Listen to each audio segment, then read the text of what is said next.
Un été brûlant, une cabane isolée, et un secret tapis dans le silence entre Léo et Elisa. Entre attirance et interdit, jusqu'où iront-ils avant que tout bascule? Partie 1. L'été s'étirait, brûlant et paresseux, dans cette grande maison en bois posée au bord d'un lac. Chaque année, c'était la même routine. Les retrouvailles familiales, les repas trop longs, les après-midi à ne rien faire, et les nuits à regarder le plafond tourner dans la chaleur. Cette fois, pourtant, quelque chose avait changé.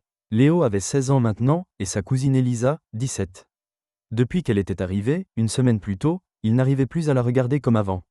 Elle avait coupé ses cheveux, riait d'une façon différente, et parlait comme si elle portait un secret qu'il ne comprenait pas.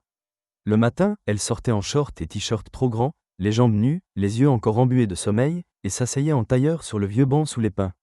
Léo la regardait à la dérobée, incapable de comprendre ce qui l'attirait autant. C'était plus que son apparence, c'était la manière dont elle tenait son verre, dont elle s'étirait sans pudeur, comme si elle n'avait jamais pensé à être observée. Lui, il se sentait maladroit, nerveux, pris dans un mélange de gêne et de fascination.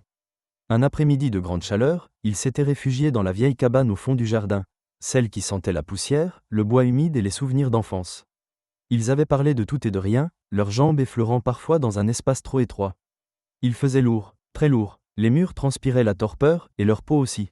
Une mouche bourdonnait quelque part. Léo n'écoutait plus vraiment. Il fixait la bouche d'Elisa pendant qu'elle parlait, hypnotisé par la façon dont elle mordillait parfois sa lèvre inférieure. Le silence était tombé, presque brutalement, comme un aveu muet. Elle l'avait regardé longtemps, les yeux sombres, un peu plissés. Puis elle avait tendu la main. « Va voir s'il y a une partie 2. »